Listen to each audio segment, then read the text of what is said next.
Bonjour les amis, nous voici pour la suite de notre leçon sur la somme algébrique. La fois passée, nous avons parlé de la définition de la somme algébrique. Aujourd'hui, nous parlons des propriétés sur la somme algébrique. Alors, nous avons plusieurs propriétés de la somme algébrique, mais nous allons parler aujourd'hui de deux propriétés. Dans une somme algébrique, nous commençons la première, on peut changer la place d'un terme, mais à condition qu'il soit accompagné de son signe. Nous avons cet exemple au tableau, moins 5 plus 4, moins 2 plus 3. Nous allons voir comment nous allons déplacer un terme, mais comme nous venons de le dire, à condition qu'il soit accompagné de son signe. Alors, travaillons ensemble. Nous avons moins 5, nous allons regarder, nous allons déplacer moins 2, ok, pour que nous puissions résoudre cette somme en utilisant, ou soit en calculant les termes négatifs entre eux et les termes positifs aussi entre eux. Nous avons moins 2, on a déplacé moins 2 ces termes avec les signes qui lui accompagnent. Et nous avons plus 4 et plus 3. Vous voyez, ça remplit notre première propriété. Nous avons déplacé le terme avec le signe qui se place au devant de lui. Et ensuite, on va faire les différences et la somme. Alors, nous avons moins 3, moins 5, moins 2. Moins 5, moins 2, on nous a dit, soustraire un nombre, c'est ajouter à son opposé. Alors, on aura moins facteur de 5 plus 2 et les tout plus, nous allons remplacer ici 4 plus 3 par 7.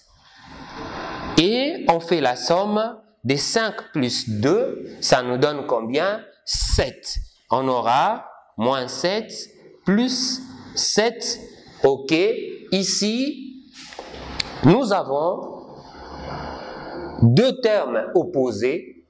Quand nous avons deux termes opposés, nous avons dit la fois passée, ça nous donne combien? 0. Deux termes opposés nous donnent 0. Alors, moins 7 plus 7, ça nous donne 0. Alors, nous passons aux deuxième propriété. Ici, on nous dit, dans une somme algébrique, on peut remplacer deux ou plusieurs termes par leur somme. On peut remplacer deux ou plusieurs termes par leur somme, en particulier deux termes opposés par 0. Lorsque nous avons deux termes opposés, nous les remplaçons carrément par 0 dans une somme algébrique. Comme par exemple, nous venons de voir au premier cas, moins 7 plus 7, ça nous donne 0. On a remplacé ces deux termes opposés par 0. Alors, nous allons résoudre cet exemple pour pouvoir voir quand est-ce qu'on va remplacer deux termes opposés par leur somme ou par 0. Ok, nous sommes en train de faire cet exemple. Alors, dans cet exemple, nous avons moins 9 plus 4 plus 9 moins 5 moins 4 plus 12. On va classer ces termes, ok, en les déplaçant. Nous allons déplacer aussi avec les signes qui les accompagnent. Ok, nous commençons cette fois-ci avec le terme positif. On commence avec plus 12, nous avons plus 8, nous avons plus 4 et moins 4, moins 9 et moins 5. Nous regardons maintenant s'il n'y a pas de termes opposés dans cet exemple pour pouvoir appliquer la propriété qu'on nous a donnée. Alors dans cette propriété, on nous dit de remplacer le terme opposé par 0. Alors, nous allons voir que nous avons plus 4 et moins 4, qui sont des termes opposés. On aura 12 plus 8, ok, plus 0, moins 9, moins 5.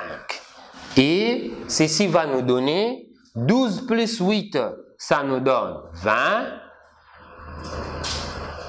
moins 9, moins 5, ça va nous donner moins 14.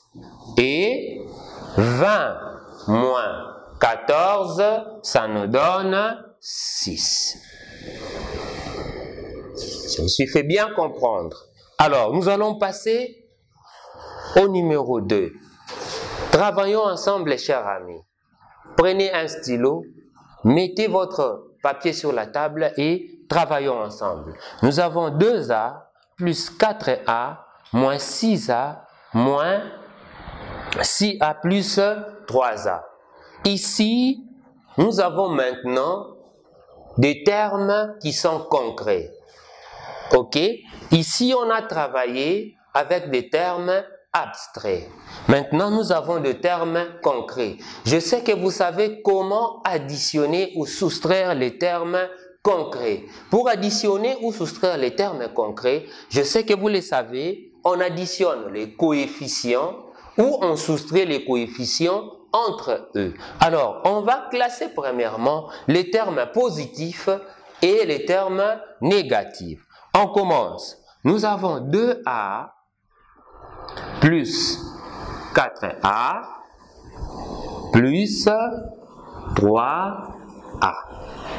Et nous regardons encore, nous avons moins 2A moins 6A. Alors, avant de continuer pour appliquer notre propriété, nous allons voir, est-ce que dans cet exemple, il n'y a pas de termes qui sont opposés? Oui, chers amis, travaillons ensemble. Nous voyons que 2A moins 2A sont des termes opposés.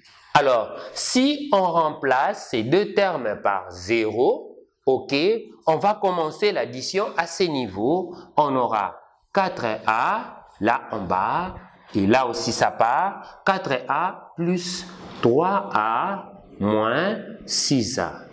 Et c'est ce qui va nous donner 7A moins 6A.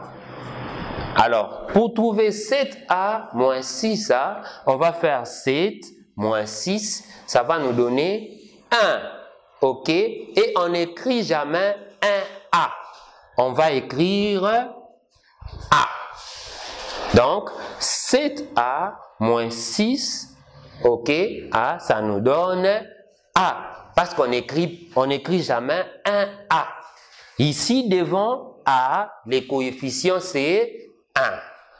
Alors, c'est ainsi que s'achève notre leçon. Vous allez trouver des exercices dans votre livre de maîtriser le maths. À la page 167, vous allez vous exercer tous les numéros 367. Merci, que Dieu vous bénisse. Nous allons nous voir à la leçon prochaine. Surtout, n'oubliez pas de vous protéger contre cette maladie de Covid-19. Que Dieu vous bénisse.